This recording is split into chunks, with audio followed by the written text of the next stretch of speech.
ഇന്ന് നമുക്ക് ബേസിക് തുടങ്ങാം. ബേസിക് തുടങ്ങുമ്പോൾ എ ഐയില് രണ്ട് തരം എ ഐ ആണ് ഇപ്പൊ പ്രധാനമായിട്ട് ഞാൻ നിങ്ങളുടെ മുമ്പിൽ പറയുന്നത്. ബാക്കിയുള്ളത് കുറേശ്ശെ പറയാം. ഒന്ന് ഡിസ്ക്രിമിനേറ്റീവ് എ ഐ, മറ്റൊന്ന് ജനറേറ്റീവ് എ ഐ. ഇപ്പൊ ജനറേറ്റീവ് എ ഐയുടെ പീരീഡാണ്. എന്താ ഇത് തമ്മിലുള്ള വ്യത്യാസം? അതായത് മുമ്പൊക്കെ ചാറ്റ് ജി പി ടിയോട് ഒരു നായയുടെ ചിത്രം കാണിച്ചു കൊടുത്തിട്ട് ഇതെന്താണ് എന്ന് ചോദിച്ചാൽ അത് നമ്മോട് പറയും അത് നായയാണ്. അപ്പൊ നമുക്ക് ഉറപ്പായി നായയാണ്. അപ്പൊ നായയുടെ ഒരു ചിത്രം ഉപയോഗിക്കേണ്ട അടുത്ത് അത് ഉപയോഗിക്കാം എന്ന് നമുക്ക് മനസ്സിലാക്കാം. ഇങ്ങനെ ഒരു കൺഫേം ചെയ്യുന്ന പരിപാടിയായിരുന്നു ഡിസ്ക്രിമിനേറ്റീവ് എ ഐ ടെക്നോളജിയിൽ പ്രവർത്തിച്ചിരുന്ന ചാറ്റ് ജി പി ടി പോലുള്ള ചാറ്റ് ബോട്ടുകളൊക്കെ നേരത്തെ ചെയ്തിരുന്നത്. എന്നാൽ ഇന്ന് അതിൽ നിന്ന് മാറി. എങ്ങനെ മാറി? ഞാൻ പറയാണ്, 4 കാലുള്ള ഒരു ജീവി. അത്രയും പറഞ്ഞാൽ ആർക്കും എന്താ മനസ്സിലാവുമോ? മിക്കവാറും മൃഗങ്ങൾക്കൊക്കെ 4 കാലായിരിക്കും. പോരാ, ചെവി ഉണ്ട്. അതുകൊണ്ട് കാര്യം എല്ലാ ജീവികൾക്കും ചെവി ഉണ്ടാവും. ശരി, ഞാൻ പറഞ്ഞു 4 കാലുള്ള ജീവി, വാലുണ്ട്. അതും മിക്കവാറും മൃഗങ്ങൾക്കൊക്കെ ഉണ്ടാവും. പക്ഷെ ഒരു സിംറ്റംസ് കൂടെ പറഞ്ഞു കൊടുത്തു, കുരക്കും. അപ്പൊ തന്നെ നമുക്ക് മുന്നിലെ ചിത്രം അതാണ് വരച്ചത്, നായയുടെ ചിത്രം. അപ്പൊ നേരത്തെ ഉണ്ടായിരുന്നത് നായയുടെ ചിത്രം കാണിച്ചു കൊടുത്തിട്ട് ഇത് എന്താണെന്ന് ചോദിച്ചാൽ നായയാണെന്ന് പറയും. ഇപ്പോ ലക്ഷണങ്ങൾ പറഞ്ഞു കൊടുത്ത് നമ്മുടെ മനസ്സിലുള്ള സങ്കല്പങ്ങൾ പറഞ്ഞു കൊടുത്താൽ ആ ജീവിയുടെ ചിത്രം നമുക്ക് തരും. ഇതാണ് ജനറേറ്റീവ് എ ഐ. എങ്ങനെയാണ് ഈ മാറ്റം സംഭവിച്ചത്? അതെയാണ് ഞാൻ നേരത്തെ പറഞ്ഞത്. അനുഭവങ്ങളിൽ നിന്ന് പഠിച്ചിട്ടാണ് എ ഐ മാറ്റം ഉണ്ടായിട്ടുള്ളത്.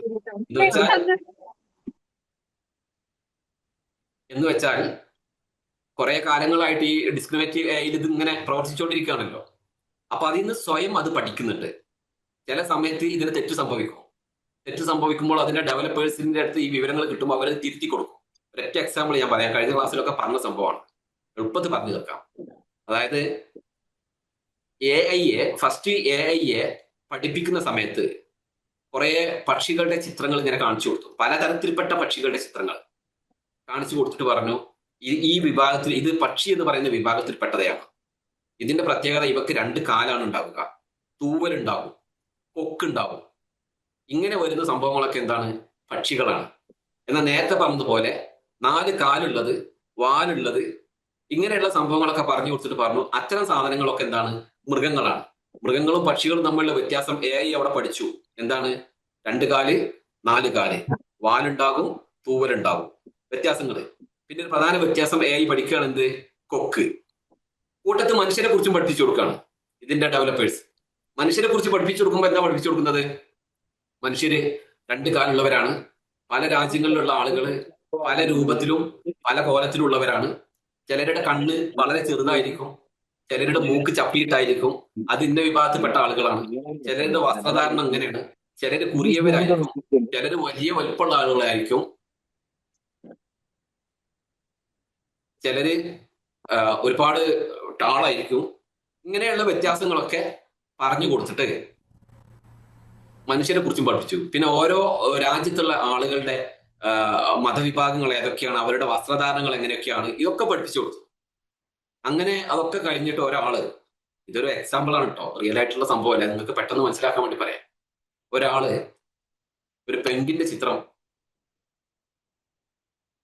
ചാറ്റ് ബോട്ടിന് കൊടുത്തിട്ട് ചോദിച്ചു ഇതെന്താണ്? അങ്ങനെ ചാറ്റ് ബോട്ട് ഉടൻ മറുപടി കൊടുത്തു, ഇതൊരു വനിതയാണ്, ഇവര് ഇറാനിലുള്ള ആളുകളാണ്, ഇറാനിലുള്ള വനിതകളുടെ വസ്ത്രധാരണം ഇങ്ങനെയാണ് എന്നൊക്കെ പറഞ്ഞിട്ട്. അതെങ്ങനെയാ സംഭവിച്ചത്? അത് സംഭവിച്ചത് ഇവര് പലതരം പക്ഷികളെ പഠിപ്പിച്ചു കൊടുത്തപ്പോഴും പെൻഗിൻ എന്ന് പറയുന്ന സാധനത്തെ ഇവർക്കപ്പം ഓർമ്മ ഉണ്ടായിരുന്നില്ല പഠിപ്പിക്കാൻ. പക്ഷെ ഇവര് പഠിപ്പിച്ച കൂട്ടത്തിൽ പെൻഗിനോട് സാമ്യമുള്ള വേറെ സാധനം ഉണ്ടായിരുന്നു, മനുഷ്യന്മാരുടെ കൂട്ടത്തിൽ ഇറാനിലെ വനിതകൾ. അപ്പം ചാറ്റ് ജി പി ടി എന്താക്കി?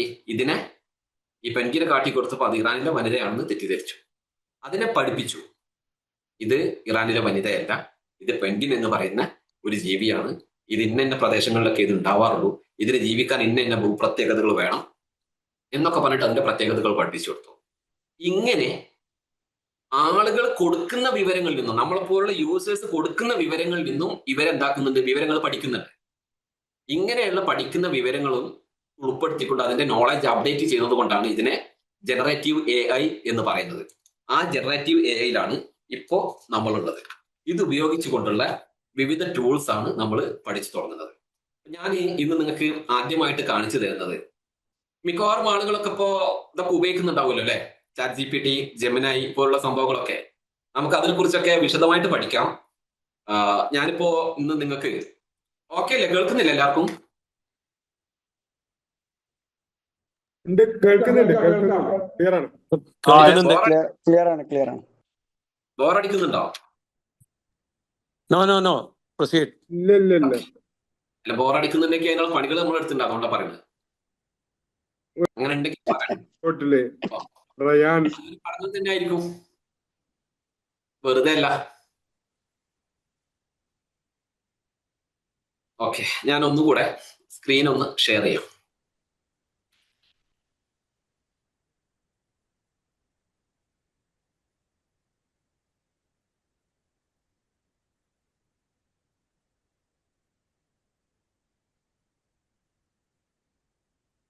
കാണുന്നുണ്ടാവും എന്ന് വിചാരിക്കുന്നു. ഇപ്പൊ വരും. വന്നിട്ടുണ്ട്. ശരി.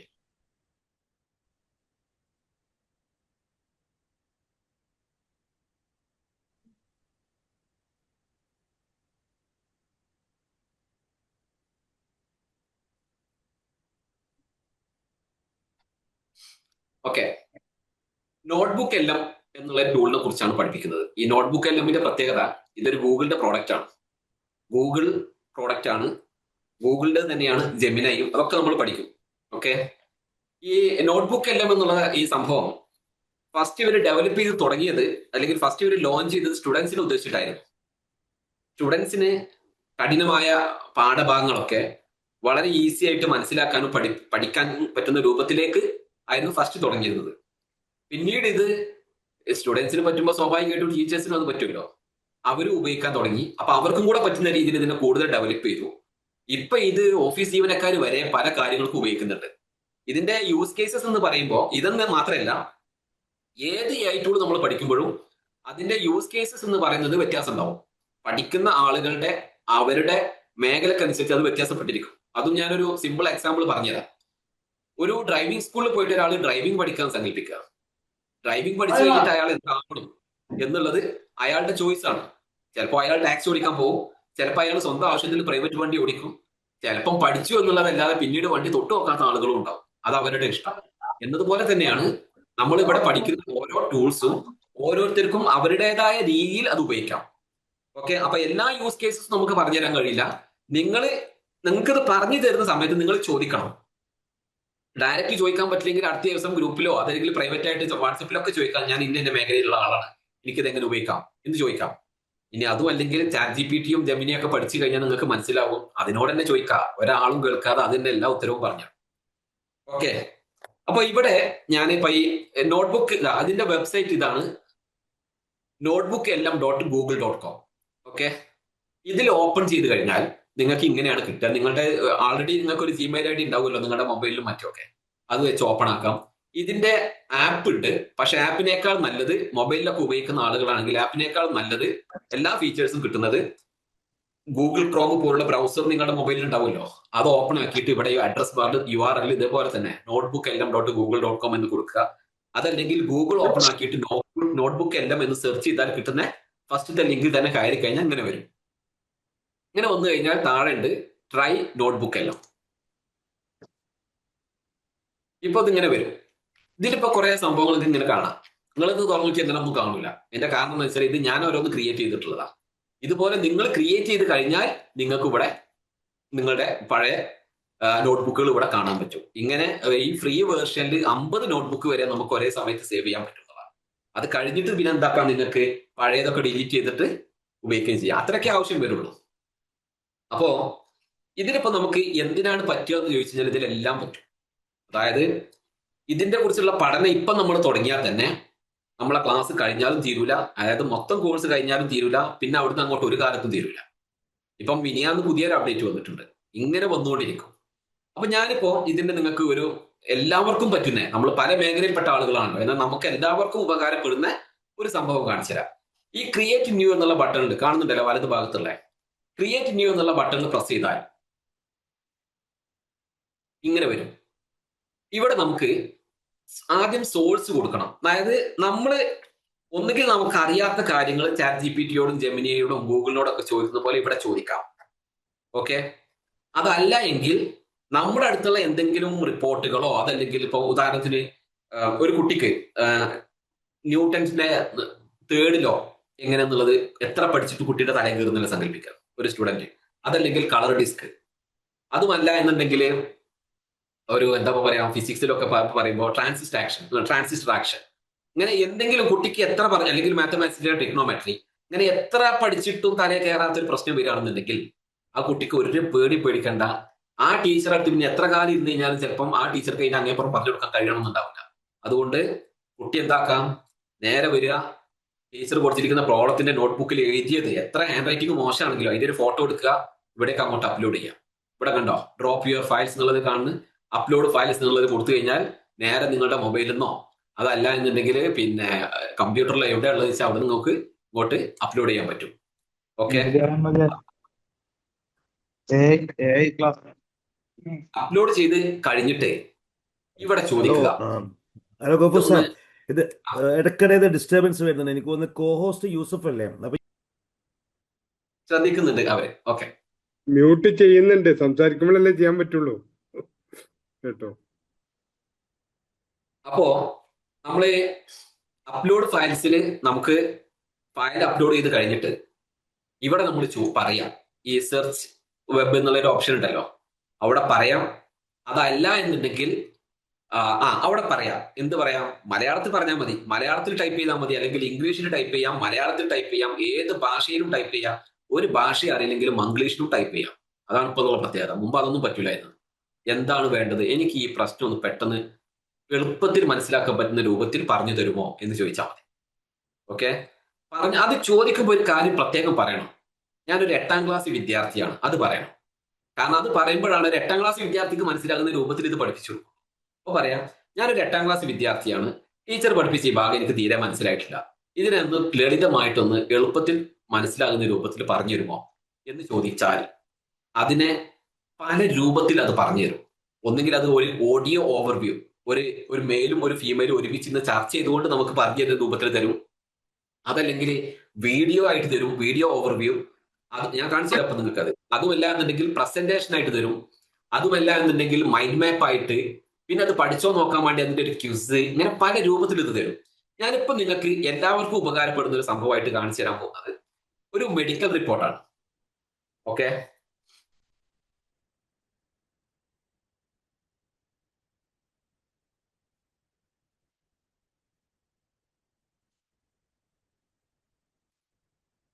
ഞാന്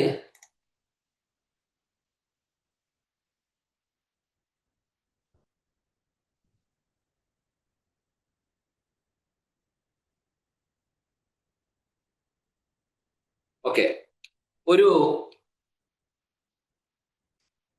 എൻഡോസ്കോപ്പി റിപ്പോർട്ടും ഒരു അലർജി ടെസ്റ്റ് റിപ്പോർട്ടും, ഇത് രണ്ടും ഒരു പേഷ്യന്റിൻ്റെതാണ്. ഒരു സുമയ്യ എന്ന് പറയുന്ന ഒരു യുവതി, അതിന് നിലക്കാത്ത ചുമലും അതുപോലെ തന്നെ മിനിമോളാണ്. ഓക്കെ, സുമയ്യ അല്ല. ഓക്കെ, പിന്നെ ഇങ്ങനെയുള്ള ചില പ്രശ്നങ്ങളുണ്ട്. എന്തൊക്കെയാണ് പ്രശ്നങ്ങൾ? ഒന്ന്, കൊടുത്തത് മാറിയിട്ടുണ്ട്, ഒരു മിനിറ്റ്. തുമ്മലും അലർജിയും ഒക്കെയാണ് പ്രശ്നം. ഡോക്ടർ എടുത്ത് തന്നപ്പോൾ ഡോക്ടർ പറഞ്ഞു അതിന്റെ ഒരു എന്താ പറയാ ലാബ് ടെസ്റ്റ് ചെയ്യാൻ വേണ്ടി പറഞ്ഞു. അപ്പം എൻഡോസ്കോപ്പിയും ചെയ്തിട്ടുണ്ട്, അതുപോലെ തന്നെ പിന്നെ അലർജി ടെസ്റ്റും ചെയ്തിട്ടുണ്ട്.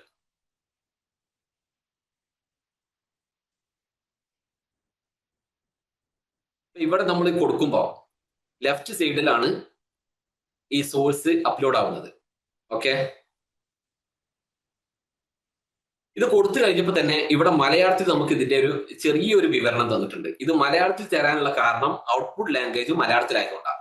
ഇവിടെ ഈ സെറ്റിംഗ്സിൽ കാണുന്നുണ്ടല്ലോ, വലത് ഭാഗത്തുള്ള സെറ്റിംഗ്സിൽ പോയിട്ട് ഔട്ട്പുട്ട് ലാംഗ്വേജ് എന്ന് എടുത്തിട്ട് ഇവിടെ മലയാളം എന്നുള്ളത് മാറ്റി നിങ്ങൾക്ക് ഇഷ്ടപ്പെട്ട ഭാഷ, ഇംഗ്ലീഷ് ഉൾപ്പെടെയുള്ള ഭാഷയിലേക്ക് മാറ്റാം. മാറ്റിക്കഴിഞ്ഞാൽ ഔട്ട്പുട്ട് വരുന്നത് അതിനനുസരിച്ചായിരിക്കും. ഏത് ഔട്ട്പുട്ട്? ഇവിടെയുള്ള ഈ ഒരു ബ്രീഫ് മാത്രമല്ല മലയാളത്തിൽ വരിക, നമുക്ക് കിട്ടാൻ പോകുന്ന, നമ്മൾ ജനറേറ്റ് ചെയ്യാൻ പോകുന്ന ഔട്ട്പുട്ടും എങ്ങനെ വരിക? ഈ രൂപത്തിലാണ് വരിക. ഇവിടെ നോക്ക്, വലത് ഭാഗത്തുള്ള ഈ സ്റ്റുഡിയോ എന്ന് കാണുന്ന പാനൽ കണ്ടോ? ഇതിനകത്ത് കാണുന്നുണ്ട് നിങ്ങൾ ഈ കൊടുത്തിരിക്കുന്ന ഈ സോഴ്സിനനുസരിച്ച് നിങ്ങൾക്ക് ഇതിന്റെ ഓഡിയോ ഓവർവ്യൂ ആണോ വേണ്ടത്, വീഡിയോ ഓവർവ്യൂ ആണോ വേണ്ടത്? ഞാൻ അതല്ലെങ്കിൽ സ്ലൈഡുകൾക്ക് വേണോ, മൈൻഡ് മാപ്പ് വേണോ, റിപ്പോർട്ട്സ് വേണോ, ഫ്ലാഷ് കാർഡ്സ് വേണോ, ക്വിസ് വേണോ, ഇൻഫോഗ്രാഫിക് വേണോ, ഡാറ്റ ടേബിൾ വേണോ എന്ന് വെച്ചാൽ ഇതിന്റെ അർത്ഥം എന്ന് വെച്ചാൽ ഈ ഒരു ലാബ് റിപ്പോർട്ടിന്റെ അടിസ്ഥാനത്തിൽ ക്വിസ് നടത്താനോ അല്ലെങ്കിൽ ഇൻഫോഗ്രാഫിക് ഉണ്ടാക്കാനോ ഒന്നുമല്ല. ഇതിലേക്ക് ആപ്റ്റ് ആയിരിക്കുന്ന ഏത് ഓപ്ഷനും നമുക്ക് തിരഞ്ഞെടുക്കാം. ഇവിടെ പോയി ഇത് നടത്തിയാൽ ഇത് വെച്ചിട്ട് ക്വിസ് നടത്താനെല്ലാം ഉണ്ടാവുക. എന്നാൽ ഒരു സ്റ്റുഡന്റിന്റെ നേരത്തെ പറഞ്ഞതുപോലുള്ള ഒരു കുട്ടിയുടെ ഒരു പാഠഭാഗം കൊടുത്തിട്ട് അതാണ് നമ്മൾ കാണിക്കുന്നത് എങ്കിൽ അതിൽ നിന്ന് വേണമെങ്കിൽ എന്താക്കാൻ പറ്റും, ഒരു ക്വിസൊക്കെ സംഘടിപ്പിക്കാൻ പറ്റും ആ കുട്ടി പഠിച്ചിട്ടുണ്ടോ എന്ന് നോക്കാൻ വേണ്ടിയിട്ട്. അപ്പൊ ഓരോന്നിനും വേണ്ടുന്ന രൂപത്തിൽ അത് ചെയ്യാം. ഞാനിവിടെ ഇതിന്റെ ഓഡിയോ ഓവർവ്യൂ തയ്യാറാക്കുന്നു സങ്കല്പിക്കുക, ഓക്കെ, അല്ലെങ്കിൽ വീഡിയോ ഓവർവ്യൂ തയ്യാറാക്കുന്നു സങ്കല്പിക്കുക. ഇവിടെ ക്ലിക്ക് ചെയ്ത് കഴിഞ്ഞാൽ, ഈ ആരോ മാർക്കിൽ ക്ലിക്ക് ചെയ്ത് കഴിഞ്ഞാൽ ഇവിടെ ഒരു 3-4 ഓപ്ഷൻ ഉണ്ട്. ഇതിന്റെ ഫോർമാറ്റ് ഏത് രൂപത്തിൽ വേണം, ഡീപ്പ് ഡൈവ് ആയിട്ട് വേണോ, ജസ്റ്റ് ഒന്ന് ബ്രീഫ് ചെയ്താൽ മതിയോ, അല്ലെങ്കിൽ ആ ഡിബേറ്റ് രൂപത്തിൽ വേണോ, എങ്ങനെ വേണ്ടെന്നുള്ള ഓപ്ഷൻ നമുക്ക് സെലക്ട് ചെയ്യാം. ഞാനിപ്പോൾ ഡീപ്പ് ഡൈവ് എടുത്തു സങ്കല്പിക്കുക. ഇവിടുന്നും എനിക്ക് ഇതിന്റെ ലാംഗ്വേജ് മാറ്റാനുള്ള ഓപ്ഷൻ ഉണ്ട്, അത് പ്രത്യേകം ശ്രദ്ധിക്കുക. ഇവിടെ വേണമെങ്കിൽ എനിക്ക് എന്താക്കാം, ഇത് മാറ്റാം. പിന്നെ ഈ താഴെ കാണുന്ന ഈ ഓപ്ഷൻ കണ്ടോ, ഇവിടെയാണ് നമുക്ക് ഇതിന്റെ പ്രോംപ്റ്റ് കൊടുക്കാനുള്ളത്. പ്രോംപ്റ്റ് എന്ന് പറയുന്ന ഒരു മേഖല നമുക്ക് വേറെ പഠിക്കാൻ തന്നെ ഉണ്ട്. അടുത്ത ക്ലാസ്സുകളിലായിട്ട് വിശദമായി പഠിക്കാം എങ്ങനെയാണ് പ്രോംപ്റ്റ് കൊടുക്കേണ്ടത്, അപ്പൊ എന്തൊക്കെയാണ് ശ്രദ്ധിക്കേണ്ടത് എന്നുള്ളതൊക്കെ. ഓക്കെ, ഞാൻ ഇവിടെ കൊടുക്കുകയാണ്. ഈ തന്നിരിക്കുന്ന ലാബ് റിപ്പോർട്ടിന്റെ അടിസ്ഥാനത്തിൽ എന്റെ രോഗങ്ങളെ കുറിച്ചുള്ള വിശദമായ വിവരങ്ങൾ എനിക്കൊന്ന് പറഞ്ഞു തരുമോ എന്നാണ് ഞാൻ ചോദിക്കുന്നത് സങ്കല്പിക്കുക. ഓക്കെ, അതെനിക്കിവിടെ മലയാളത്തിലോ ഇംഗ്ലീഷിലോ മംഗ്ലീഷിലോ എങ്ങനെ വേണമെങ്കിലും ടൈപ്പ് ചെയ്യാം, മൊബൈലിൽ നിന്നും ചെയ്യാം. ഓക്കെ, ഇനി ഒന്നും കൊടുക്കുന്നില്ല സങ്കല്പിക്കുക. എന്നാൽ തന്നെ AI ആണ്, ഞാൻ നേരത്തെ പറഞ്ഞു കുറച്ചൊക്കെ ബുദ്ധിയുള്ള സാധനമാണ്. അതുകൊണ്ട് അതിന് തന്നെ മനസ്സിലാവും ഇതുകൊണ്ട് എന്താണ് ഇയാൾ ഉദ്ദേശിച്ചിട്ടുണ്ടാവുക എന്നുള്ള ഏകദേശം ഒരു സങ്കല്പം വെച്ചിട്ട് പുള്ളി തന്നെ അത് ചെയ്തു തരും. നമ്മളിവിടെ ഈ ജനറേറ്റ് എന്നുള്ള ബട്ടൺ പ്രസ് ചെയ്താൽ മാത്രം മതി. ഇവിടുത്തെ ഒരു പ്രത്യേകത, ഇതിന് ഇത്തിരി സമയമെടുക്കും. ഓക്കെ, സമയമെടുത്ത് അത് ഞാൻ കാണിച്ചു തരാം. ജനറേറ്റ് എന്നുള്ള ബട്ടൺ കൊടുത്തു പറയാം, കുറച്ച് സമയം എടുക്കുന്നുണ്ട്. ഇവിടെ ഈ താഴെ കണ്ടോ ജനറേറ്റിംഗ് ഓഡിയോ ഓവർവ്യൂ കാണുന്നുണ്ടല്ലോ, ഇതിങ്ങനെ ഒരു ചെയ്തുകൊണ്ടിരിക്കുന്നത്. ഇത് ഇത്തിരി സമയം എടുക്കും. അപ്പൊ നമുക്കിത് വലിയൊരു സമയനഷ്ടം ഉണ്ടാവും ഇതുപോലത്തെ ഒരു ലൈവ് ക്ലാസ്സിൽ. അതുകൊണ്ട് ഞാൻ എന്താക്കിയിട്ടുണ്ട്, ഇതിന്റെ ജനറേറ്റ് ചെയ്തിട്ടുള്ള അതിന്റെ ഒരു ഓഡിയോ ഓവർവ്യൂവും വീഡിയോ ഓവർവ്യൂ ഒക്കെ നിങ്ങൾക്ക് കാണാനായിട്ട് ഞാൻ കൊണ്ടുവന്നിട്ടുണ്ട്. ഞാൻ അതാണ് ഇപ്പൊ പ്ലേ ചെയ്യാൻ പോകുന്നത്. ഇതോടെ ജനറേറ്റ് ആയിക്കോട്ടെ, ഞാൻ അതാണ് പ്ലേ ചെയ്യാൻ പോകുന്നത്. ഓക്കെ,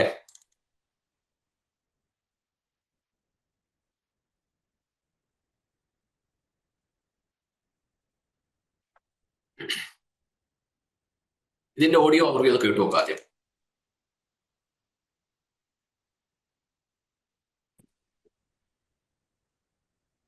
നമസ്കാരം. ഇന്ന് നമ്മുടെ മുന്നിലുള്ളത് നിങ്ങൾ പങ്കുവെച്ച 2 മെഡിക്കൽ റിപ്പോർട്ടുകളാണ്. ഒറ്റ നോട്ടത്തിൽ നോക്കിയാൽ രണ്ടും 2 കാര്യങ്ങൾ. കേൾക്കുന്നുണ്ടല്ലോ? ഒന്ന്, ഒരു വിശദമായ അലർജി ടെസ്റ്റ് റിപ്പോർട്ട്, അതായത് നിങ്ങളുടെ ശരീരം എന്തിനൊക്കെ എതിരെയാണ് കൂടുതൽ പ്രതികരിക്കുന്നത് എന്ന് കാണിക്കുന്നത്. പിന്നെ രണ്ടാമത്തത് ഒരു എൻഡോസ്കോപ്പി റിപ്പോർട്ട്, നിങ്ങളുടെ വയറ്റിനകത്ത് എന്താണ് നടക്കുന്നത് എന്ന് കാണിച്ചു തരുന്നത്. അപ്പൊ നമ്മൾ ഇന്ന് ചെയ്യാൻ പോകുന്നത് എന്താണെന്ന് വെച്ചാൽ ഈ 2 റിപ്പോർട്ടുകളും ഒരുമിച്ച് വെച്ച് ഇവ തമ്മിൽ എന്തെങ്കിലും ഒരു ബന്ധമുണ്ടോ എന്ന് കണ്ടെത്താൻ ശ്രമിക്കുകയാണ്. ഒരുപക്ഷെ ഇതിൽ നിന്ന് നിങ്ങളുടെ ആരോഗ്യത്തിന്റെ ഒരു വലിയ ചിത്രം കിട്ടിയാലോ? നമുക്കൊന്ന് ആഴത്തിൽ നോക്കാം. തീർച്ചയായും നിങ്ങൾ പറഞ്ഞത് വളരെ കറക്റ്റ് ആണ്. 2025 നവംബറിൽ ഏതാനും ദിവസങ്ങളുടെ വ്യത്യാസത്തിൽ ചെയ്ത 2 ടെസ്റ്റുകളാണിത്. ഒന്ന് നമ്മുടെ പ്രതിരോധ ശേഷിയെക്കുറിച്ചും മറ്റൊന്ന് ദഹന വ്യവസ്ഥയെക്കുറിച്ചും. ഇവയെ തമ്മിൽ ഞാനതിങ്ങനെ സ്കിപ്പ് ചെയ്തിട്ട് വിടുകയാണ്, നിങ്ങൾക്ക് അടുത്ത ഭാഗങ്ങൾ പെട്ടെന്ന് കാണിച്ചു തരാൻ വേണ്ടിയിട്ട്. അപ്പൊ സംഭവം മനസ്സിലാവുന്നുണ്ടല്ലോ എന്താണ് ഈ പറയുന്നത് എന്നുള്ളതൊക്കെ? കേൾക്കുന്നില്ലേ ഞാൻ പറയുന്നത്? ഇത് പ്ലേ ചെയ്യുമ്പോഴൊക്കെ കേൾക്കാം. ഓക്കെ, ഞാൻ ഇനി സ്ക്രീൻ ഒന്നുകൂടെ മറ്റൊരു രൂപത്തിലേക്ക് ഷെയർ ചെയ്യാണ്.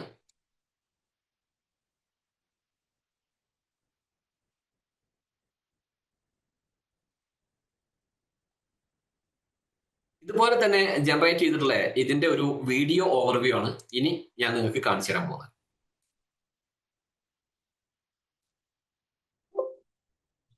മെഡിക്കൽ റിപ്പോർട്ടുകൾ എന്ന് പറഞ്ഞാൽ വെറും അക്കങ്ങളും വാക്കുകളും നിറഞ്ഞ കടലാസുകളല്ല. അവയോരോന്നും ഓരോ വ്യക്തിയുടെ ആരോഗ്യത്തിന്റെ കഥകളാണ് പറയുന്നത്. ഇന്ന് നമ്മൾ അങ്ങനെ ഒരു കഥയുടെ ചുരുളഴിക്കാൻ പോവുകയാണ്. 2 വ്യത്യസ്ത റിപ്പോർട്ടുകൾ.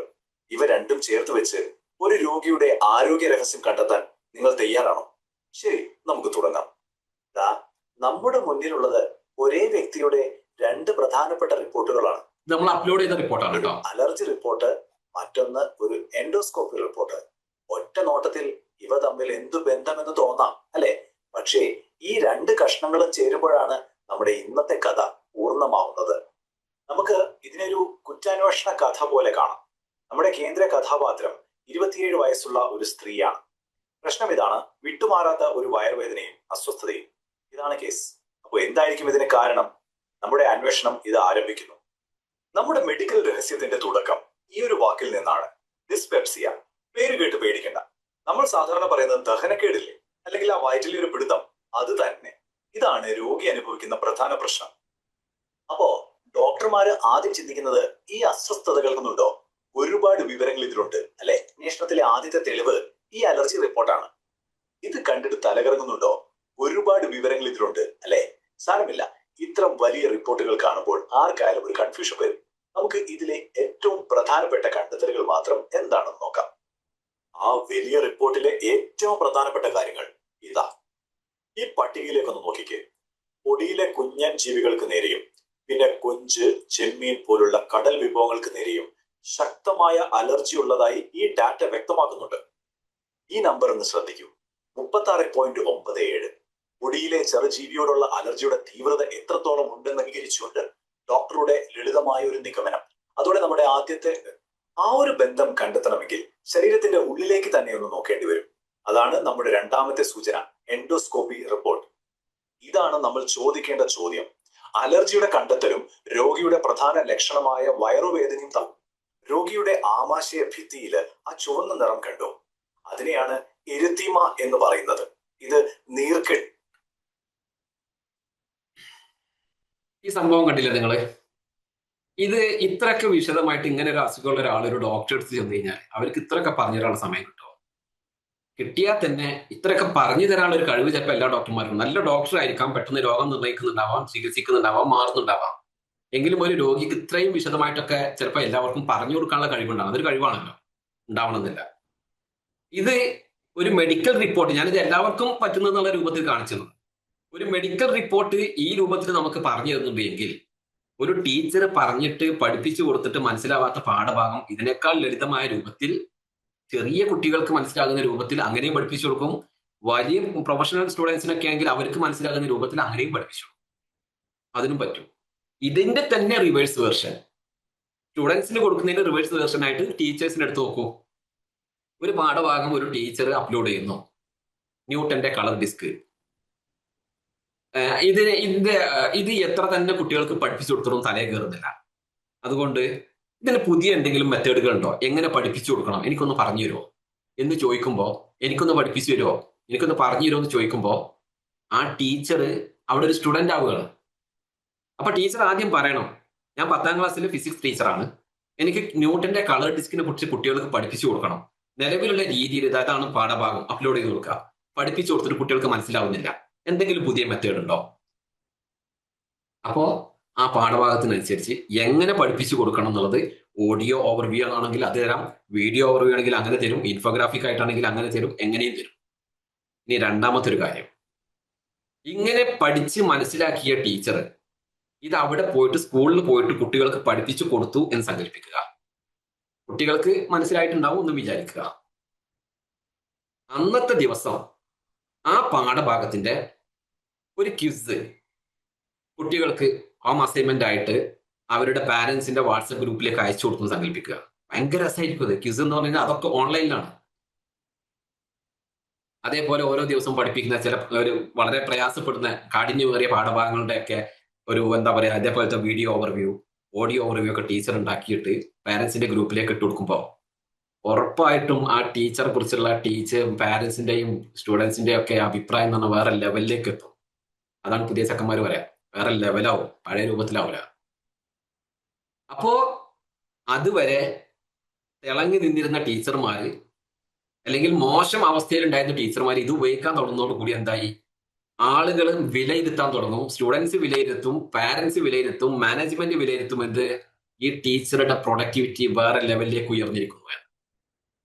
അവിടെ നിങ്ങൾ AI ഉപയോഗിച്ചിട്ടല്ലേ ചെയ്യുന്നത്, അത് ഉപയോഗിക്കാമെങ്കിൽ ഞങ്ങൾക്കൊക്കെ ചെയ്യാമെന്നൊക്കെ പലരും പരിഹസിക്കുമെന്ന് തെറ്റിദ്ധരിക്കും. നിങ്ങൾ ഒരിക്കലും പരിഹസിക്കില്ല. നിങ്ങളിത് എങ്ങനെയാ പഠിച്ചത് നമുക്കും കൂടെ ഒന്ന് പറഞ്ഞുതരുമെന്നേ ചോദിക്കുള്ളൂ.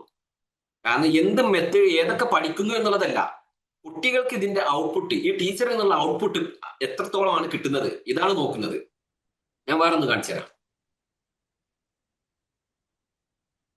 ഇതിന്റെ ഇടയ്ക്ക് നിങ്ങൾക്ക് സംശയങ്ങൾ ഉണ്ടെങ്കിൽ ചോദിക്കണം കേട്ടോ.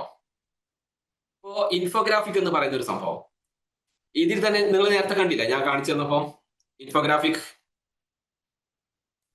ഇത് ഡൗൺലോഡ് ചെയ്യാൻ പറ്റുമോ? ഇത് ഡൗൺലോഡ് ചെയ്യേണ്ട ആവശ്യമില്ല, ഇത് വെബ് ആപ്പാണ്. നേരെ നോട്ട്ബുക്ക് എല്ലാം ഒന്ന് കൊടുത്താൽ മതി, ഡൗൺലോഡ് ചെയ്യേണ്ട ആവശ്യമില്ല.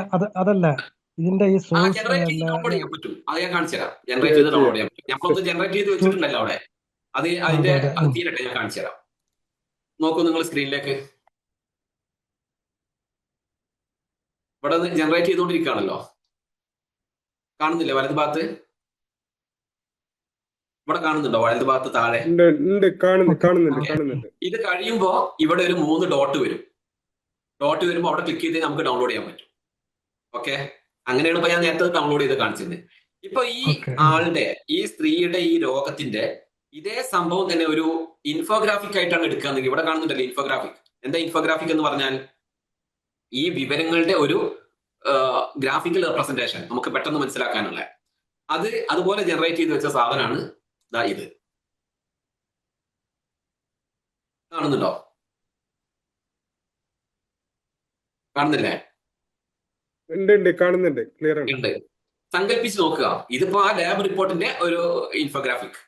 ഇതിന് പകരമായിട്ട് നമ്മൾ കുട്ടികൾക്ക് അന്ന് പഠിപ്പിച്ചു കൊടുത്ത ഒരു എന്താ പറയാ, എങ്ങനെയാണ് മഴയുണ്ടാകുന്നത് എന്ന് പഠിപ്പിച്ചു കൊടുത്തെങ്കിൽ അതിന്റെ ഒരു ഇൻഫോഗ്രാഫിക് ഇതേപോലെ ഉണ്ടാക്കിയിട്ട് അന്ന് പാരന്റ്സിന്റെ ഗ്രൂപ്പിലേക്ക് ഒന്ന് ഇട്ട് കൊടുത്ത് നോക്കൂ, എത്ര ഭംഗിയുണ്ടാവും. ഇതേ സംഭവം തന്നെ നമ്മൾ ജോലി ചെയ്യുന്ന ഓഫീസിലേക്ക് ഒന്ന് അപ്ലൈ ചെയ്ത് നോക്കൂ. ഈ സംഭവം നമുക്ക് എവിടെയൊക്കെ അപ്ലൈ ചെയ്യാൻ പറ്റും? ഒരു ഉദാഹരണം പറയാം. ഇതിന്റെ ഈ സോഴ്സ് കൊടുക്കുന്ന ഭാഗം ഞാൻ പറഞ്ഞു തന്നല്ലോ നിങ്ങൾക്ക്. ഇതിന്റെ സോഴ്സ് ഇവിടെ കൊടുക്കുന്നേ, നമ്മളൊരു സംഭവം ക്രിയേറ്റ് ചെയ്യുമ്പോൾ ക്രിയേറ്റ് നോട്ട് എന്ന് കൊടുത്തിട്ട് ഇവിടെയാണല്ലോ നമ്മൾ കൊടുക്കുന്നത്. ഇവിടെ 100ഓളം ടൈപ്പ് ഫയലുകൾ PDF ഇവിടെ അപ്ലോഡ് ചെയ്യാം. ഒരു ഉദാഹരണം, നമ്മുടെ കമ്പനിക്ക് ഒരു പ്രപ്പോസൽ കിട്ടി, PDF ഒരുപാടുണ്ട്, ഒരു 150 പേജ് ഉണ്ട്. ഇതെല്ലാം കൂടെ വായിച്ചെടുക്കുമ്പോഴേക്ക് ഒരുപാട് സമയം എടുക്കും. നേരെ ഇവർ അപ്ലോഡ് ചെയ്തിട്ട് ഇങ്ങോട്ട് പറയാ, ഇതിനൊന്ന് ഓഡിയോ ഓവർവ്യൂ ആയിട്ട് എനിക്ക് ഫ്രീ ആകുന്ന സമയത്ത് കേട്ടുകൊണ്ട് മനസ്സിലാക്കാൻ പറ്റുന്ന രൂപത്തിൽ ഒന്ന് വിശദീകരിച്ചോ എന്ന് ചോദിച്ചു കഴിഞ്ഞാൽ ആ സംഭവം ജനറേറ്റ് ചെയ്യും. ഇനി അതല്ല, നിങ്ങൾക്ക് ഒരു വെബ്സൈറ്റിന്റെ ഒരു യൂട്യൂബിന്റെ ലിങ്കാണ് നിങ്ങൾക്ക് കിട്ടിയത് സങ്കല്പിക്കുക. ആ യൂട്യൂബിന്റെ ലിങ്ക് ഇവിടെ പേസ്റ്റ് ചെയ്തിട്ട്, ഇവിടെ പേസ്റ്റ്, യൂട്യൂബ് എന്ന് കാണുന്നുണ്ടല്ലോ, ഇവിടെ യൂട്യൂബ് എന്ന് കാണുന്നില്ലേ? ഇവിടെ അത് ക്ലിക്ക് ചെയ്തിട്ട് ഇവിടെ പേസ്റ്റ് ചെയ്യുക. പേസ്റ്റ് ചെയ്ത് കഴിഞ്ഞാൽ എന്താക്കാം, നമുക്ക് പിന്നെ അതിൽ കൊടുത്തിരിക്കുന്ന ആ യൂട്യൂബ്, ഒരു പക്ഷേ അത് 3 മണിക്കൂറോ 4 മണിക്കൂറോ അല്ലെങ്കിൽ 1 മണിക്കൂറോ ഒക്കെ ഉള്ള ഒരു വലിയ സ്പീച്ച് ആയിരിക്കാം, അല്ലെങ്കിൽ ക്ലാസ് ആയിരിക്കാം. നമുക്കത് മുഴുവൻ കേട്ടിരിക്കാൻ സമയമില്ല. അതിലുള്ള കംപ്ലീറ്റ് ഒന്ന് പറഞ്ഞു തരുമോ, ടെക്സ്റ്റ് ആയിട്ടോ ഓഡിയോ ആയിട്ടോ വീഡിയോ ആയിട്ടോ എങ്ങനെയെങ്കിലും ഒന്ന് പറഞ്ഞു ചോദിച്ചാൽ അത് തരും. ഇനി അതൊന്നുമല്ല, നമ്മൾ ടൈപ്പ് ചെയ്തുണ്ടാക്കിയ ഒരു മാറ്റർ ഉണ്ട്, അതിനെ നമുക്കൊരു വീഡിയോ ഓവർവ്യൂ ആക്കണം അല്ലെങ്കിൽ ഓഡിയോ ഓവർവ്യൂ ആക്കണം എന്നുണ്ടെങ്കിൽ എന്താക്കാം, ഈ കോപ്പി ടെക്സ്റ്റ് എന്നുള്ളിടത്ത് നമ്മൾ ടൈപ്പ് ചെയ്ത സാധനം ഇവിടെ പേസ്റ്റ് ചെയ്താൽ മതി, അതും ചെയ്യാം. ഇതിനെ പല രൂപത്തിൽ ഉപയോഗിക്കാൻ പറ്റുന്ന ഒരു വലിയ ടൂളാണ് എന്ത്, ഈ സാധനം. അതുകൊണ്ട് ഇത് നിങ്ങൾ എല്ലാവരും നന്നായിട്ട് പ്രാക്ടീസ് ചെയ്യണം, അത് നിങ്ങൾക്ക് ഗുണം ചെയ്യും. തീർച്ചയായിട്ടും നിങ്ങൾക്ക് നിങ്ങളുടെ ലൈഫിൽ പല കാര്യങ്ങൾക്ക് ഉപയോഗിക്കാൻ പറ്റുന്ന ഒരു സംഭവമാണത്. ഇതിന്റെ ഒരുപാട് കാര്യങ്ങളുണ്ട്. ഞാനത് അടുത്ത ക്ലാസ്സുകളിലായിട്ട് ഇതിന്റെ പുറകിൽ ബാക്കി ഒരുപാട് സംഭവങ്ങളുണ്ട്. സ്ലൈഡ് പ്രസന്റേഷൻ, ഞാൻ നേരത്തെ പറഞ്ഞ സ്ലൈഡ് ഉണ്ടല്ലോ, എനിക്ക് ഫസ്റ്റ് കാണിച്ചിരുന്ന ആ പ്രസന്റേഷൻ, അത് ഇതേപോലെ ഇതിനകത്ത് ഉണ്ടാക്കിയതാണ്. ഞാൻ ഒന്നും ചെയ്തിട്ടില്ല. കഴിഞ്ഞ ബാച്ചിൽ ഞാൻ എടുത്ത ക്ലാസ്സിന്റെ യൂട്യൂബ് ലിങ്ക് ഉണ്ട്. ആ യൂട്യൂബ് ലിങ്ക് ഇവിടെ അപ്ലോഡ് ചെയ്ത് കൊടുത്തിട്ടാണ് ഇതിന് പ്രസന്റേഷൻ ഉണ്ടാക്കണം എന്ന് പറഞ്ഞു, അത് ഉണ്ടാക്കിയത്. സിമ്പിൾ, ഒരു പണി ഞാൻ എടുത്തിട്ടില്ല.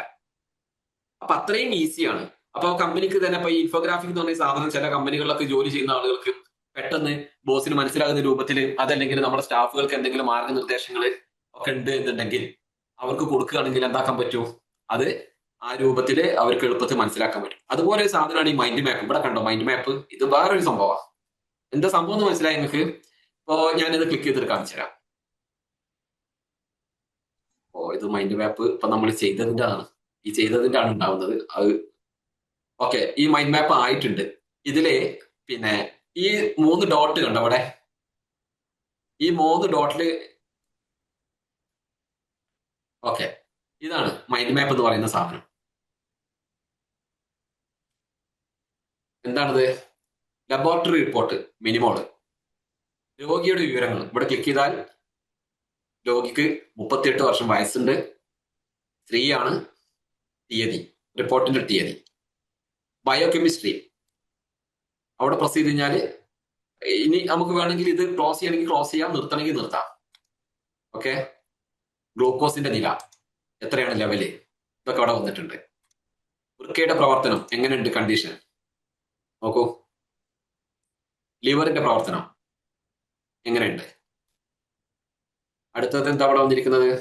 ലിപ്പിഡ് പ്രൊഫൈലാണ് അവിടെ വന്നിട്ടുണ്ട്. ഓക്കെ, ഇതൊന്നും ഡോക്ടർമാർ നമുക്ക് തരൂല, നമുക്ക് നമ്മുടെ റിപ്പോർട്ട് കിട്ടിയിട്ട് ഇതുപോലെയൊക്കെ ചെയ്തു നോക്കാം. അത് കഴിഞ്ഞിട്ട് എന്താ, നേരത്തെ ഡൗൺലോഡ് ചെയ്യുന്ന എങ്ങനെയും ചോദിച്ചില്ല എന്നോട് ഒരാള്.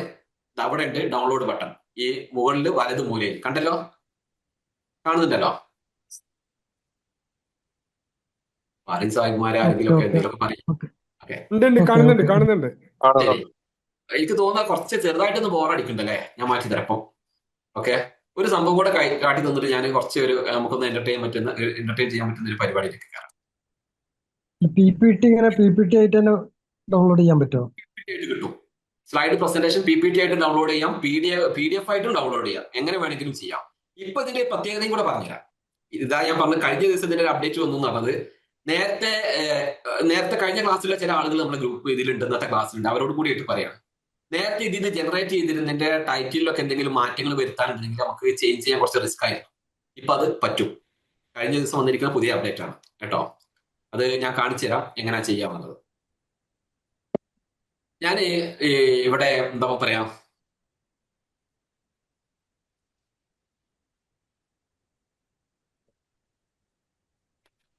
ഇത് പ്രോ വെർഷൻ ആവണമെന്നുണ്ടോ അങ്ങനെ ചെയ്യാൻ? എന്താ ഇതിന്റെ വെർഷൻ നമ്മൾ കാശ് കൊടുത്ത് വാങ്ങണമെന്നുണ്ടോ? ഒന്നും വേണ്ട, ഇത് ഫ്രീ ആണ് ഇപ്പൊ ഈ പറയുന്നതൊക്കെ. ഇതിൽ പെയ്ഡ് വേർഷൻ ഉണ്ട്. അപ്പൊ സാധാരണക്കാരായ ആളുകൾക്ക് ഉപയോഗിക്കാനുള്ളതൊക്കെ ഫ്രീ ആയിട്ട് തന്നെ കഴിയും. കാശിന്റെ ചെലവുകൾ നമുക്കാണ്. കാരണം ഇത് പഠിപ്പിച്ച് തരാന്നുണ്ടെങ്കിൽ ഫ്രീ വേർഷനിൽ കഴിയില്ല, പെയ്ഡ് വേർഷൻ വേണം. കാരണം ഇത് ആദ്യം കുറെ പ്രാക്ടീസ് ചെയ്യണം, ഇതിൽ വരുന്ന ഓരോ ചേഞ്ചസും അറിയണം. ഈ ഫ്രീ വേർഷനിൽ എന്താണെന്ന് വെച്ച് കഴിഞ്ഞാൽ ഒരുപാട് ലിമിറ്റേഷൻസ് ഉണ്ട്, ഒരുപാടൊന്നുമില്ല. അതായത് ഒരു ദിവസം ഇത്ര സ്ലൈഡ് പ്രസന്റേഷനെ പറ്റുള്ളൂ, ഒരു ദിവസം ഇത്ര വീഡിയോ ഓവർവ്യൂ പറ്റുള്ളൂ, അങ്ങനെയൊക്കെ ഉണ്ട്. അപ്പൊ സാധാരണക്കാരെ സംബന്ധിച്ചിടത്തോളം ഇത് ഈ ഫ്രീ വേർഷൻ തന്നെ ധാരാളമായിട്ട് ഉപയോഗിക്കാൻ പറ്റുന്നുണ്ട്. അത് മതി, അതിന്റെ കാശ് കൊടുക്കേണ്ട കാര്യമൊന്നുമില്ല കേട്ടോ. ഞാനിപ്പോ ഈ മൈൻഡ് മാപ്പ് ഉപയോഗിച്ചിട്ട് ഒരു ചെറിയ സംഭവം ചെയ്യാം. ഇത് ശ്രദ്ധിച്ചട്ടോ. സോഴ്സ് ഒന്നും എന്റെ കയ്യിലില്ല, ഒരു സോഴ്സും എന്റെ കയ്യിലില്ല. എനിക്ക് അറിയേണ്ടതെന്ന് വെച്ചാൽ കേരളത്തിലെ റേഷൻ കാർഡിന് അപേക്ഷിക്കാനുള്ള നടപടിക്രമങ്ങൾ എങ്ങനെയാണ് എന്നുള്ളത് എളുപ്പത്തിൽ മനസ്സിലാകുന്ന രൂപത്തിലാണ് നമുക്ക് അറിയേണ്ടത്. അപ്പൊ ഞാനിവിടെ ടൈപ്പ് ചെയ്യാണ്. ഒന്നെങ്കിൽ ഇംഗ്ലീഷിലോ മലയാളത്തിലോ മംഗ്ലീഷിലോ എങ്ങനെ വേണമെങ്കിലും നിങ്ങൾക്ക് ടൈപ്പ് ചെയ്യാം. ഞാൻ മലയാളത്തിൽ കൊടുക്കുന്നു. കേരളത്തിൽ റേഷൻ കാർഡിന് അപേക്ഷിക്കുന്നതിനുള്ള നടപടിക്രമങ്ങൾ എന്തെല്ലാമാണ്. ഇത്രേ കൊടുത്തിട്ടുള്ളൂ. ചോദ്യമാണ് ഞാൻ കൊടുത്തത്. എൻ്റെ അടുത്ത് ഒരു സോഴ്സും ഇല്ല അതിന് കൊടുക്കാനായിട്ട്. ചോദ്യം മാത്രം കൊടുത്തു, എൻ്റർ ചെയ്യുന്നു. ഇവിടെ കണ്ട ലെഫ്റ്റ് സൈഡിൽ റിസർച്ചിങ് വെബ്സൈറ്റ്സ്, അതായത് നമ്മൾ ഗൂഗിളിൽ പോയിട്ട് നോക്കേണ്ട പണി ഇതവിടെ സെർച്ച് ചെയ്തുകൊണ്ടിരിക്കുന്നുണ്ട്. ഒന്ന് കാത്തിരുന്നാൽ നമുക്ക് അതിന്റെ സെർച്ച് റിസൾട്ട് ഇതാ വന്നു. ഇവിടെ ഇപ്പോൾ ഒരു 2-3 സൈറ്റിന്റെ അഡ്രസ്സ്, 2-3 സൈറ്റുകൾ നമുക്ക് ഇവിടെ കാണിച്ചു തന്നിട്ടുണ്ട്. ഒരു 7 മോർ ഇവിടെ സോഴ്സിൽ കിടക്കുന്നുണ്ട്. ഇവിടെ പ്രസ് ചെയ്താൽ ഈ താഴെയുള്ള 7 മോർ സോഴ്സസ് എന്നുള്ളത് പ്രസ് ചെയ്ത് കഴിഞ്ഞാൽ ഇത് കംപ്ലീറ്റ് നമുക്ക് അവിടെ ലിസ്റ്റ് ചെയ്യും. ഇതിനകത്ത് ഓരോരോ സൈറ്റുകളും നമുക്ക് വേണമെങ്കിൽ എടുത്തു നോക്കാം. ഞാനൊരു ഉദാഹരണത്തിന് ഇതെല്ലാം അൺടിക്ക് ചെയ്തിട്ട് ഇത് മാത്രം ഒന്ന് നോക്കാൻ സങ്കല്പിക്കാം. പുതിയ റേഷൻ കാർഡ് ഈ സേവന കേന്ദ്രത്തിന്റെ അപേക്ഷയുടെ ഓരോ ഘട്ടവും വിശദീകരിക്കുന്നു എന്ന് പറഞ്ഞിട്ട് ഒരു സൈറ്റ് ഉണ്ട്. ഇതൊന്ന് തുറന്നു നോക്കട്ടെ. ഇത് സാധാരണ സൈറ്റ് തുറക്കുന്ന പോലെ തന്നെ. ഇങ്ങനെ കണ്ടപ്പോൾ നമുക്ക് തോന്നി മൊത്തത്തിൽ ഇത് മതിയാവും, ഇതിന്റെ വിവരം കിട്ടിയാൽ മതി, ബാക്കിയുള്ളതൊന്നും വേണമെന്നില്ല. ശരി, എന്താക്കാം, നമുക്ക് നേരത്തെ പോലെ തന്നെ നമ്മുടെ ഇതിലേക്ക് പോകാം, നോട്ട്ബുക്കിലേക്ക് പോകാം. ഇവിടെയാണല്ലോ അതുള്ളത്. ഞാൻ ഈ പുതിയ റേഷൻ കാർഡ് എന്നുള്ള ഈ ഫസ്റ്റ് ഓപ്പൺ ചെയ്തിട്ട് മാത്രം ഒന്ന് ടിക്ക് ചെയ്തു. എളുപ്പത്തിൽ തീരാനാണ് ഞാൻ ചെയ്യുന്നത് കേട്ടോ. എന്നിട്ട് ഇമ്പോർട്ട്. ഇപ്പൊ ഈ റൈറ്റ് സൈഡ് കണ്ടോ, അൺടൈറ്റിൽ നോട്ട്ബുക്ക് ആണ്. ഇവിടെ ഒന്നുമില്ല, ബ്ലാങ്ക് ആണ്. ഇവിടെയാണ് നമ്മുടെ സോഴ്സ് വരേണ്ടത്. പക്ഷെ നമ്മൾ സെർച്ച് ചെയ്ത് കണ്ടെത്തിയിട്ടേ ഉള്ളൂ. ഇനി ഞാൻ ഇമ്പോർട്ട് എന്ന് കൊടുക്കുമ്പോൾ അത് ഇങ്ങോട്ട് വരും, അത് മാത്രം. എന്നിട്ട് ഇവിടെ അത് കംപ്ലീറ്റ് റീഡ് ചെയ്തിട്ട് നേരത്തെ പോലെ നമുക്കൊരു ബ്രീഫ് തരും.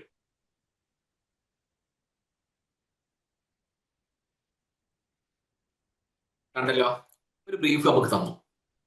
ഞാൻ ഇതുകൊണ്ടൊരു മൈൻഡ് മാപ്പ്, ഇതിപ്പോ എളുപ്പത്തിൽ മനസ്സിലാവുന്നുണ്ട്, നേരത്തെ പോലെ മൈൻഡ് മാപ്പ് വെച്ചിട്ട് ചെയ്യുന്നതാണ് എന്ന് വിചാരിക്കുക, അല്ലെങ്കിൽ ഇൻഫോഗ്രാഫിക് വെച്ചിട്ട് ചെയ്യാന്ന് വിചാരിക്കുക. ഞാൻ മൈൻഡ് മാപ്പാണ് എടുക്കുന്നത്. ഇവിടെ ജനറേറ്റ് ചെയ്യുന്നുണ്ട്, വന്നു. ഞാൻ എളുപ്പം തീരാൻ വേണ്ടിയിട്ടാണ് ചെയ്തത്. ഇവിടെ കണ്ടോ ഈ 3 ഡോട്ട്, നേരത്തെ പറഞ്ഞതുപോലെ ഇവിടുന്ന് വേണ്ടെങ്കിൽ നമുക്ക് ഡിലീറ്റ് ചെയ്യാം, അല്ലെങ്കിൽ ഓപ്പൺ ആക്കുക. ഓപ്പൺ ആക്കിയാൽ ഇവിടെ വന്നു പുതിയ റേഷൻ കാർഡ് അപേക്ഷിക്കാൻ ലോഗിൻ മാർഗങ്ങൾ, അക്കൗണ്ട് സൃഷ്ടിക്കണം, ആവശ്യമായ രേഖകൾ, അപേക്ഷാ ഘട്ടങ്ങൾ, പ്രധാന നിബന്ധനകൾ. അപ്പൊ ലോഗിൻ മാർഗങ്ങൾ എന്തൊക്കെയുണ്ട്? ഇതാ, ഒന്നുകിൽ അക്ഷയ പോയിട്ട് ചെയ്യാം, അതല്ലെങ്കിൽ പബ്ലിക്കിന് വരുന്ന സിറ്റിസൺസിന് വരുന്ന ലോഗിന്റെ വെബ്സൈറ്റ് ഉണ്ട്, അവിടെ പോയിട്ട് ചെയ്യാം. ക്ലോസ് ചെയ്തു. അത് നമ്മൾ മനസ്സിലാക്കി. അടുത്തത് എന്താണ്? അക്കൗണ്ട് ഉണ്ടാക്കണം. എങ്ങനെ അക്കൗണ്ട് ഉണ്ടാക്കണം? സപ്ലൈ ഓഫീസിൽ തിരഞ്ഞെടുക്കണം. ഉടമയുടെ പേര്, സ്ത്രീകൾക്ക് മുൻഗണന ഉണ്ട്. അപ്പൊ റേഷൻ കാർഡ് ഉണ്ടാക്കുമ്പോൾ ശ്രദ്ധിച്ചോ, സ്ത്രീകളുടെ പേര് എടുക്കുകയാണെങ്കിൽ പെട്ടെന്ന് കിട്ടും. User I D, mobile number ആയിരിക്കും. പാസ്വേഡ് ക്രമീകരിക്കണം. ഇതൊക്കെ നമ്മൾ ഈ സൈറ്റിൽ ചെയ്യേണ്ട കാര്യങ്ങളാണ് ഈ പറഞ്ഞു തരുന്നത്. അത് ചെയ്തു കഴിഞ്ഞാൽ ആവശ്യമായ രേഖകൾ, അംഗങ്ങളുടെ ആധാർ കാർഡ്, ഉടമയുടെ ഫോട്ടോ, എല്ലാം എന്ന് പറഞ്ഞിട്ട് എല്ലാ സംഭവങ്ങളും പറയുന്നുണ്ട്. ഓക്കെ. പിന്നെ അതാ അപേക്ഷയുടെ ഘട്ടങ്ങൾ എങ്ങനെയൊക്കെയാണ് എന്ന് പറയുന്നു. അത് കഴിഞ്ഞിട്ട് പ്രധാന നിബന്ധനകൾ. ഇതാണ് മൈൻഡ് മാപ്പ് എന്ന് പറയുന്നത്. ഇത് സ്റ്റുഡൻസിന്, അതുപോലെ നമുക്ക് ഓഫീസിൽ എന്തെങ്കിലുമൊക്കെ പ്രസന്റേഷൻസ്, ഇതൊക്കെ ഭയങ്കര രസമായിരിക്കും. ഓഫീസിലൊക്കെ നമ്മൾ എന്തെങ്കിലുമൊക്കെ എന്താ, ഓഫീസിൽ പോയിട്ട് റേഷൻ കാർഡിന്റെ തന്നെ കൊടുക്കുക. ഓഫീസിലെ ജോലി സംബന്ധമായിട്ടുള്ള സംഭവമാണ് കൊടുക്കുക. ടീച്ചേഴ്സ് ആണെങ്കിൽ സ്റ്റുഡൻസിന് പഠിപ്പിച്ചെടുക്കുമ്പോൾ അവരുടെ പാഠഭാഗവുമായിട്ട് ബന്ധപ്പെട്ടതാണ് കൊടുക്കുക. എല്ലാവരും റേഷൻ കാർഡ് അല്ലല്ലോ കൊടുക്കുക. ഞാനൊരു തമാശയായിട്ട് പറഞ്ഞതാണ്. ഓക്കെ. അപ്പൊ ഇതാണ് നോട്ട്ബുക്ക് എലമെന്റിന്റെ ഒരു പ്രത്യേകത. ഇതിനകത്ത് ഞാൻ പറഞ്ഞല്ലോ, നമുക്ക് ഒരു 10 ക്ലാസ് ഇരുന്ന് പഠിച്ചാലും തീരാത്തത്രയുണ്ട്. അതൊക്കെ നമുക്ക് കുറേശ്ശെ ആയിട്ട് അടുത്ത ക്ലാസ്സുകളിൽ പഠിക്കാം.